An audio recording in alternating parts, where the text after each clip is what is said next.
All right. Hey, everybody. Welcome back to the channel. This is Rob here at Smirking Gun, and we are already back ready to talk more the terror infamy. We're on episode 2, and we're going to be getting all into it today. It's called All the Demons Are Still in Hell. So if you're liking what we're doing here on the channel, don't forget to hit like and subscribe, all that stuff if you want to keep seeing. What am I saying, man? Just hit like and subscribe and be cool. All right, never mind. Yeah, that's the way to do it, Rob. Anyways, yeah. So I got it in my head to finally finish this show, actually start and finish this show. I've got a lot of free time right now, and I'm trying to fill it up. No, I've got a lot of catching up to do is what's really going on. And I'm really happy to be talking about this show. And this video should be significantly shorter than the last one because pilot episodes are usually a big deal for me. This will still probably be about a half an hour long or something like that. I don't know. We'll see how it goes. But I really love this series, and this one is already ramping up to be really cool as we follow this family, couple of families really, uh, in San Pedro, California, 1941, 42-ish. Now that we're fishermen, we're citizens, we're people that were, now the first generation born here in America at the start of World War II, put in internment camps. And meanwhile, there's something happening of the supernatural nature that is taking people out, and they're called the Obaki or there's also Yuri. They're all kind of like different versions of the spirits that are come from Japanese folklore. And there's something there, a shapeshifter that actually goes by the name of Yuko in this story, at least until we find out what its real name is, if we ever find out what its real name is. And the big mystery is like, why is this all happening? But the mystery deepens in episode 2. Doesn't really answer any questions. We just get some forward progress with where our characters are headed. Literal forward progress is they're moved around a lot. And the mystery of what's going on with Yuko and why are and who's next on the list of both, who could die from the soldiers, who could die from this supernatural thing, as they all try to keep themselves together as a family with several families. And once again, this also just expands on what happened in that time period, where it's just watching this is just another, like, it's a good thing that I've been trying to balance out what I'm watching, because it's hard to watch this just shameful shit happen and know, again, like, I don't know. We'll get into it. So let's just go. If you have not seen this episode, please watch it and then come back. All right. So we basically, and this is a pretty decent episode, and it really just, it creeps me out. Ghost stuff always creeps me out more than anything. I've said it before in plenty of videos of when we're dealing with horror movies and scary stuff, is that Michael Myers and Freddy Krueger and everything, like, oh, that's just kind of like, I don't know. To me, that's like schlocky horror with like some interesting lore to it. And, if you're into that kind of thing, more power to you. I like just good stories, and I just don't really find the stories of those characters very interesting, basically. Um, what interests me is like the really scary, the things that are just like ghosts and demons, things that I don't believe in. But if I'm gonna pick something from the supernatural, it's gonna be something like that, where it's just this like, there's no way to reason with it, and we don't all have proton packs, and like the stories just usually have really horrible endings. And again, they can say that this is based on true events and blah blah blah and all that stuff. And it's one of those suspensions of disbelief where I have a better time, an easier time suspending my disbelief in those kind of movies when they're well done. over, just slasher fests. And to be fair, I if a slasher is good, then I'm all about it, but I'm picky. Uh,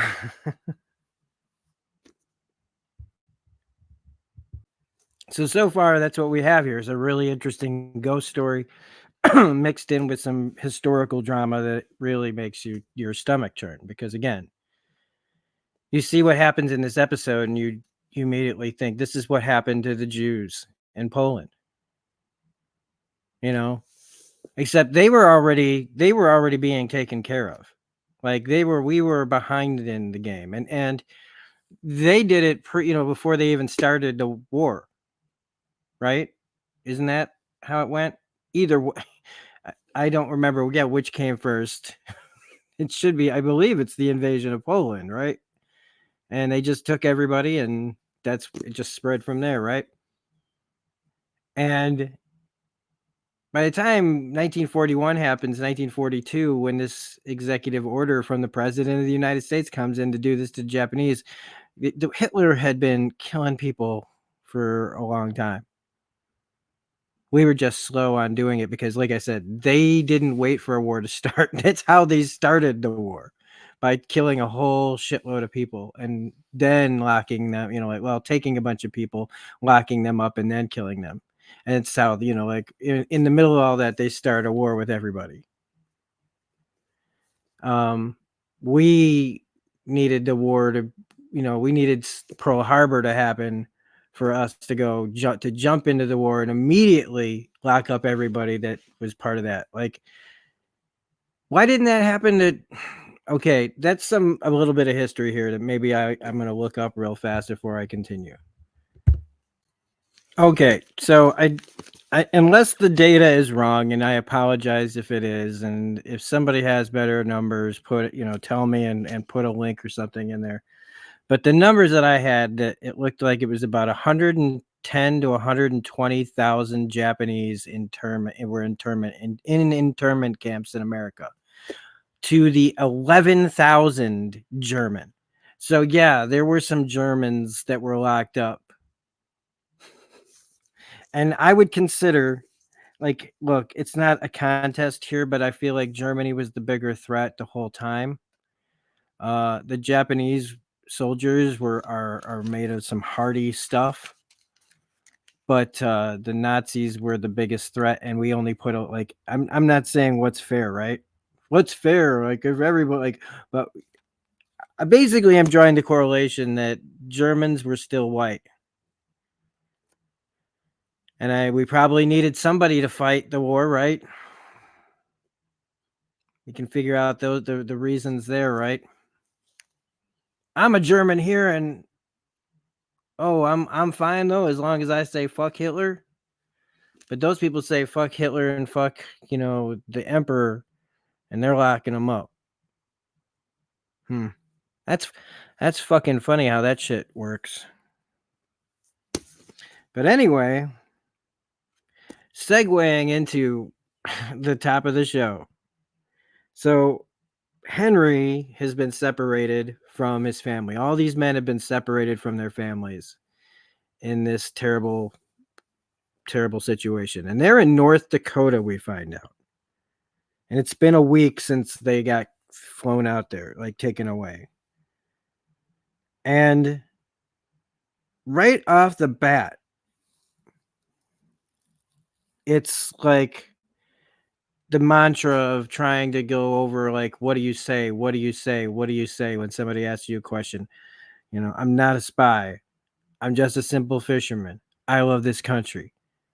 And it's not like he can't speak English, but it's basic, like, I mean,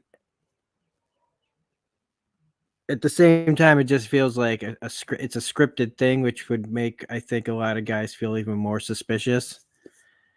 But it's desperation time. And it's how friends become strangers. I was going to say enemies, right? Because Chester's friend shows up there and he's not there as his enemy. He's like if Rolf wasn't a piece of shit in The Sound of Music, right? Or he was just ready to turn on them in a moment's notice. This guy, he's literally there again, just like the other time when he told them to leave, as in he's the best person to be standing here. You're gonna get fucked by somebody. It might as well be the one guy that's gonna let you leave with dignity. The one who still wants to believe that not everyone is a spy. And I am sure that it was crazy back then and real easy to just flip on a switch of patriotism above all else. And these people are trying to kill us in that fervor. And it'd be much harder to stand for your convictions because in, let's call it, especially in wartime, but at times of incredible struggle where people are being targeted. And we'd all like to think that we're fucking Captain America, Superman, standing for all the truth, justice, and American fucking way. But when really face down to it, when it comes to sticking your neck out and being someone who says, I vouch for that man, knowing very well that not only can they, even in good standing, in good standing with the rest of the our race or whatever, they could still in your mind you go, well, if I stand up for this and this doesn't go well for me, and it doesn't go well for him, it might not go well for me either, and I might lose everything if I do that.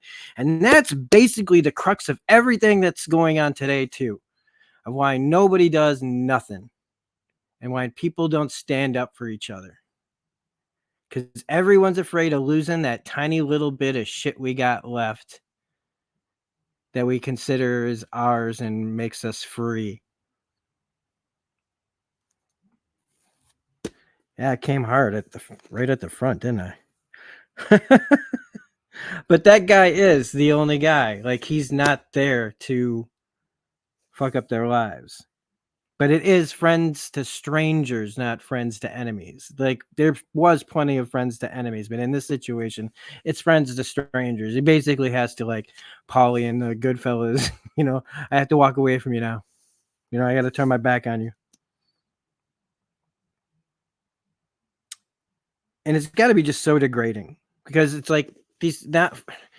Have you ever been evicted? Anybody? Yeah, I'm sure plenty of people have been evicted or moved out quickly. Let's call it that. Like, and how humiliating that experience can be. I know. I went to court a fucking million years ago for that shit. Really was a million years ago. Anyway,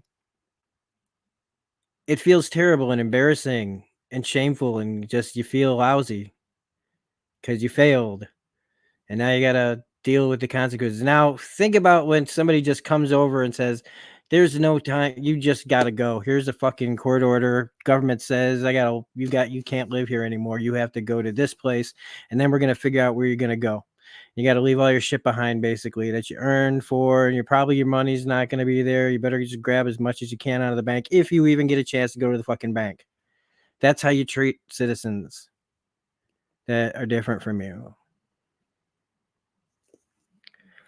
And so multiply that by a lot, and that's how you'd feel with what these people are, because it literally makes you homeless and takes away all your agency and everything, like all hope, like all those lovely things that you have sitting in your house that are all your little comfort things and your man caves and your woman caves and your bat caves, just gone in a second. It's all fragile. And everybody's just afraid that you'll be next if you do anything. We talk a lot. We talk a lot, man. We point our guns in the air and we talk a lot. We point our guns at each other and we talk a lot.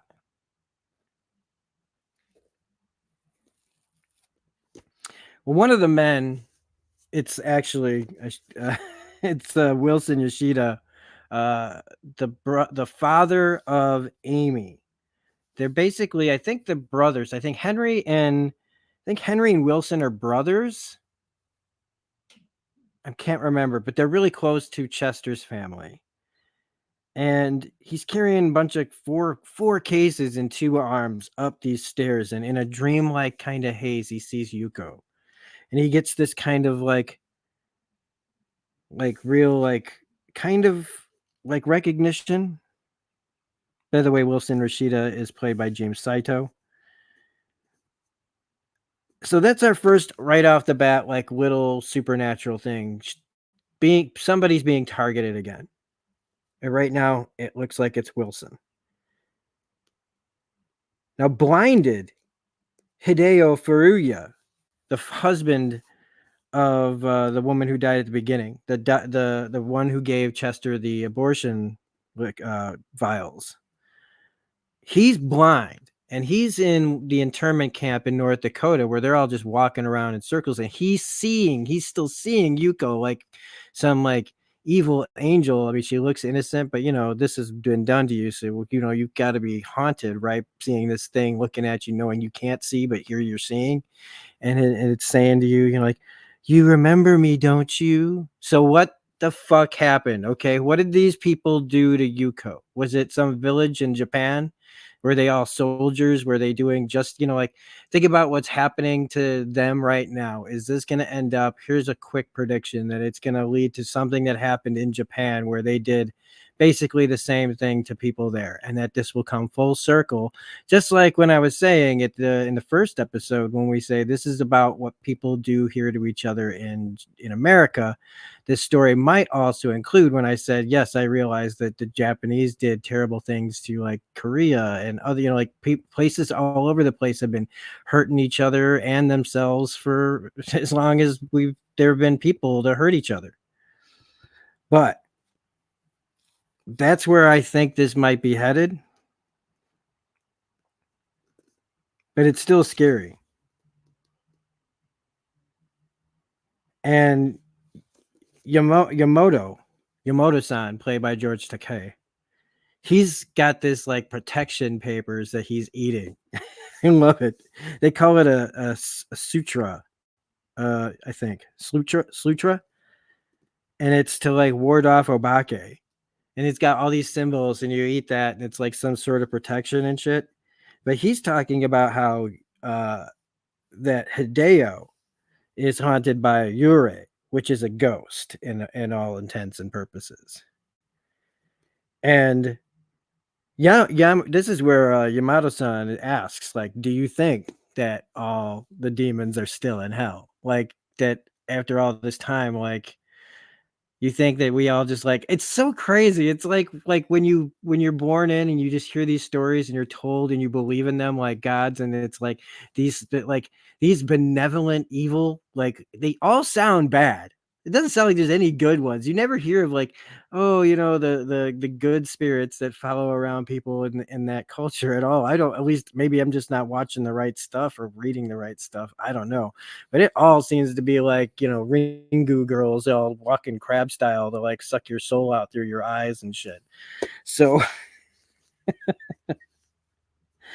you know, I'll take one of those pieces of paper. But there's been a bunch of disappearances, and basically Yamato-san is like saying trust no one, because these things can look like anybody. So superstition is already seeping in because they're looking at, and it's like The Thing a little bit. John Carpenter's The Thing, or the thing that came, whatever that was, The Thing from Beyond, the original. I don't think that's what it's called, but the paranoia of who is anybody who they say they are. We're dealing with spies, so you also got that going on, people hiding in plain sight that are your enemies. Or could you be some kind of shape-shifting monster?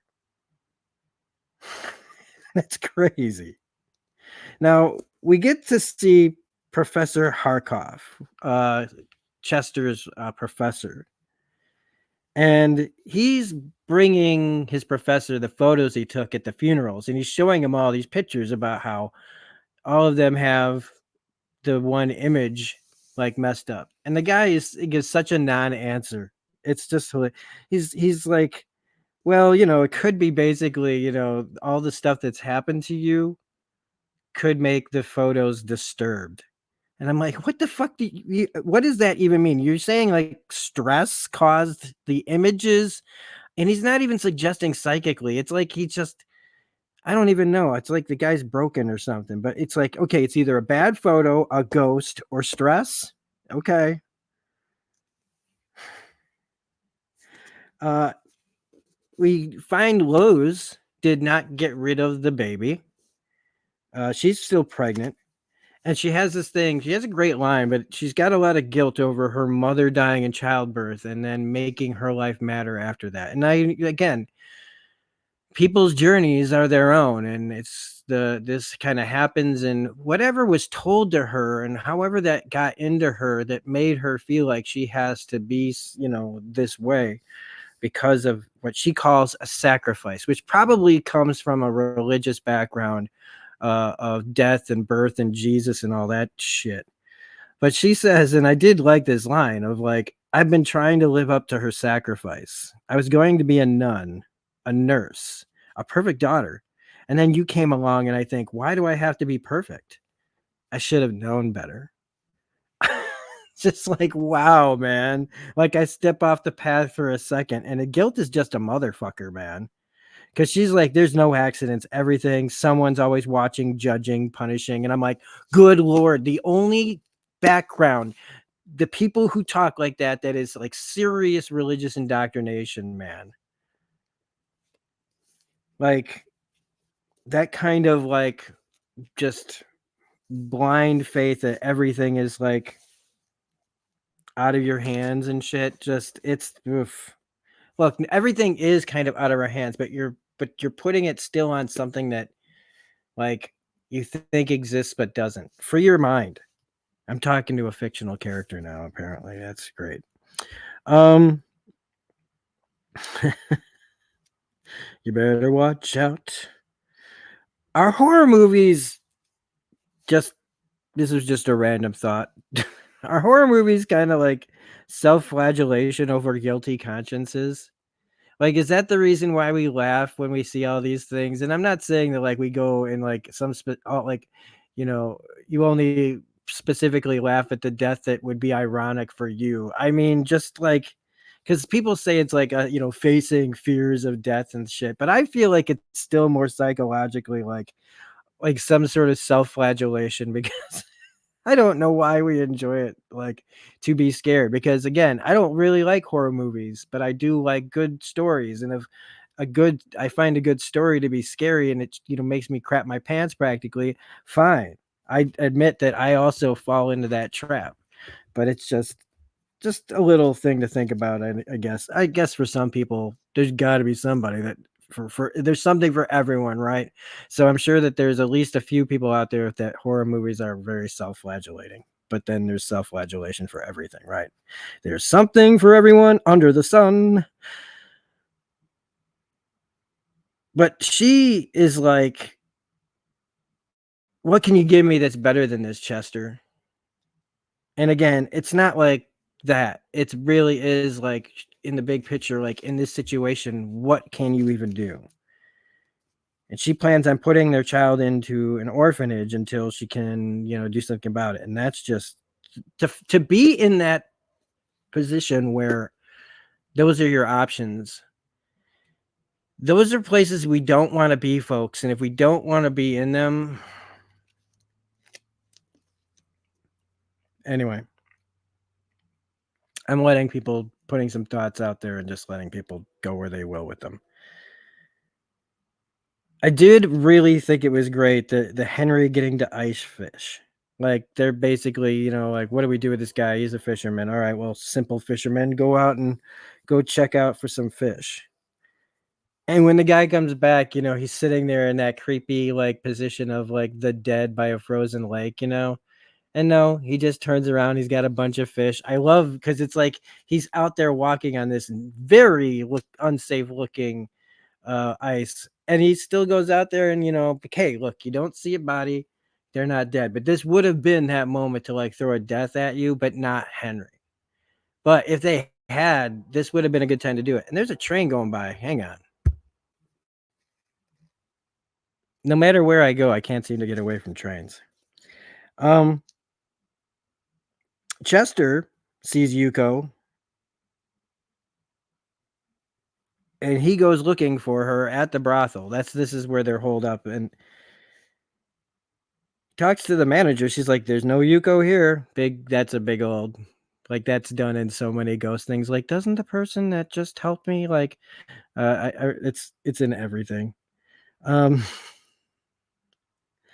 but we get to see kind of these steps, and I guess we kind of already talked about this, where they moved all the people into a ghetto, then they start moving them from camp to camp. They end up going, like, to several places, man, and it keeps getting worse because they go to the racetrack, and they're literally, like, living in horse stalls. Trying to find this in my notes to make sure I don't get too far ahead of myself, but, like, yes, but yeah, they're moving the people into horse stalls now. After they got them into to a ghetto, then they moved them into a horse racetrack. And, it's just funny again how we were okay with a little fascism for World War II. And, it doesn't, if you look around at some of the people around us, man, we have it in us to do it again against other people that we don't like in this country too, or people that support it. And bigger yet, man. And I know maybe I'm letting, like, the story, run away with me a little bit, but there's a lot of people that would like to see this kind of stuff happen. And they're the kind of people that don't mind when children are being removed from their families either, and that happens still, which is what happens here. All of a sudden, the orphanage is taken. Every kid there that's got even a little bit of Japanese blood is taken out of their babies. Women that are pregnant with Japanese, half Japanese babies, including Luz, if they knew she was pregnant, would be going with them. These people are on your side, they say. And when asked about the children and the babies and what they're doing here and where their parents, the man just says, every Jap has to report. But Chester leaves. His mother, though, throws some shade at him, saying, "We must not act like the world spins around us." Meaning he's picking himself over family to her, that they're separating again and it's just going to get worse. So Luz and Chester try to run. But this is that episode where the characters try to run and then they end up caught again and back, because it's episode 2, right? The whole point is these people are in an internment camp, not Chester's on the run and headed for North Dakota to get his dad or something like that, and, like, all guns a-blazing. Well, we get to see Toshiro Furuya, the son of the woman who died, and the son of Hideo, the one who went blind. And Yuko it corners him, man, in one of the, like, horse stalls and puts her hand on him and they're like, "You look like your mother." And just then Amy shows up and it's like, oh my god, she just saved that kid, I think. I don't know. Because this thing, whatever rules it's on, it's not just slaughtering people. But meanwhile, the superstitions have taken over the men at the camp where Henry and Yamoto-san and Nick and I believe somebody else is there too. And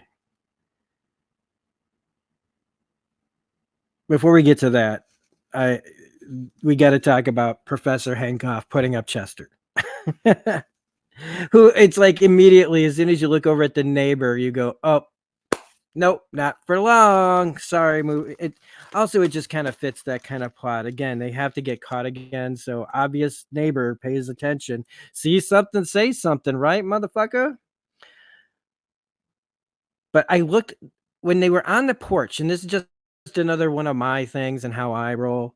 but they were on the house when they went up to the front door and they showed the patios and the closeness of the houses and everything. And I almost went down an X-Files rabbit hole where I was convinced that this was the house from episode 2 of season 1 of the X-Files, Deep Throat, where they go up to the Colonel Budahas's house to investigate his disappearance and reappearance. And I was so like trying to find images. And you know what? I basically found the same kind of track housing that shot was in, like from that front door of that like episode, but it was like maybe they changed the doors in like I guess 20 years or however long it was, somewhere around 20 years. So it's possible, but it's also possible that a lot of houses just look like that. And that's the kind of rabbit hole I went down, folks. I had to pull back up because it also set me to like, where'd they film this? Because how would I know? Right? Why would I even start going down this rabbit hole? I was like, well, okay, if they found out if this is the house, it means it's filmed in Vancouver. So I had to go find out if this show is filmed in Vancouver. Once I did, that's when I went down that rabbit hole. But it also sent me into this, which is I don't always like shows that are filmed in Vancouver, but Vancouver film productions, all of them, every single one are just, man, I think those are the hardest working production people in working in television at least and in film too. I would say TV more, but like their TV productions have got to be harder, and you've got to be of hardy fucking stuff. I know people talk about the Game of Thrones live production staff and stuff, but all of these people that work on these productions and like from the X-Files and onwards and any time that it's been shot, it all looks great. It's all shot great. I love the tone and mood of things that are filmed, a lot of them. I love the interiors of Canadian homes. They are so freaking cool. They all look very Art Deco-y from the inside. Like there's this like mix of Art Deco meets like kind of like 50s style. I don't know. There's just something to it all. And I'm giving a big shout out in the middle of this like video that like 30 people will watch, but still, I just want to hats off to Vancouver television and film productions. That they really are the best, man. And I've never even met them, but I can just tell. Like they live in the rain, man. They have to make the rain look like it's not raining constantly. Do you know how hard that is? And then having to be in it 24/7. So anyway, Chester's immediately caught. To segue into that. And Luz immediately says, I'm pregnant because she has to go with him too, because that's the gig. As the two characters needed to still feel like we can maybe get away. She wanted to do things her way. It didn't work out. The noose is tightening. They're trying to figure out how to best save his daughter, save her daughter or son, and in that respect, they had to work together, but then they got caught and they realized that if they want to do this, they still have to be together. So she confesses to being pregnant, you know. So good character work getting them there. Basically, though, they had to, it's a cliched trope to do it, but it's the performances like raise the cliche factor quite a bit in the situation. Now, to end the episode, we got a couple of big things happen. One is that the men are all going on the fishing trip because the soldiers want them to catch now more fish, enough to feed all of them because everybody is sick of the rations at the camp. But they turn the corner and there's Mr. Bad Juju to everybody in the camp, Mr. Nick Okada sitting there like, hey guys. I mean, poor Kai Bradbury in this role. We don't know what happens to him in this episode. He might still be fine, but they're out there doing like the superstition has gotten out of control. They put this guy out on the ice, start questioning him about whether he's a bakemono or not, and you find out like I was waiting for this poor innocent dude to just take a drink in that frozen water, man, and just be gone that way. But he actually confesses, like they always just die and they were innocent. But this guy actually confesses to working for the fucking Justice Department. I was like, thank you, writer's room. Thank you so much for making this character more interesting than just a victim. He was somebody there working that's where all the disappearances of the men were. All these, it wasn't some monster, just, well, maybe somebody did get somebody, but mixed in there was a guy just giving up people that, oh, well, you need a spy? Here's a spy. Get off my back. Let me keep on living how I'm living. And so they leave him there trapped. And then immediately we go to the camp and Yuko appears to Mr. Wilson. Wilson, right? Wilson Yoshida in front of him again. And this time he's so freaked out when he sees her. He's like, Yuko, oh shit. Like he has a moment of recognition that's like, oh my God. And he turns and he runs and he gets like, he tells Chester, you have to get out of here. Top of his lungs, in fear for his friend and for everyone, a gale force hits him, sends him flying. Then he gets up and grabs a gun and runs off, and like as if under someone else's control again, because he rolls up on a bunch of soldiers and draws down on them. And the look on his face says he knows what's happening to him, but this spirit is letting him walk into a bunch of guns. What did he do? What does it have to do with Yuko? How did she die? Why did she die? Whatever's going on. In fact, whatever the shapeshifter it is doing I would say if Yuko was ever a person, right? Or maybe there's some people that this shapeshifter is killing them for in behest of some victims of their own cruelty somewhere else. But the man goes down in a hail of bullets. This is Amy's father, Chester's good friend from the first episode. But we see that Yuko's head is damaged again, even worse than the last time. So is the effort to do this, whatever it's using psychically to take control of you, does that effort hurt it? And is it like harder than and more difficult for it to keep its form? I don't know. But now his friends have turned again to strangers around him. Now it's other people in the camp who think that he's surrounded by evil. But right then again, there they are moving. And this time they're in Oregon. And even less stuff is allowed. And that's how they end the story for this week or this episode is just another camp and somewhere else that just looks even worse and tighter up. This was directed by Joseph Kubata Wawika and written by Max Bornstein, Alexander Wu, and Tony Tost. That was another crazy episode of this show. And again, the mystery deepens. What happened? Why is this happening? And how much worse can it get for these people having to be involved in these internment camps? And so it's an interesting walk down history that we wish didn't happen lane, but it makes for a good dramatic show and a good fictionalized supernatural show at that. So if you enjoyed this, don't forget to hit like and subscribe, as we will be back with episode 3 of the Terror Infamy, hopefully sooner rather than later. I hope you guys are liking these. Have a good one. Bye.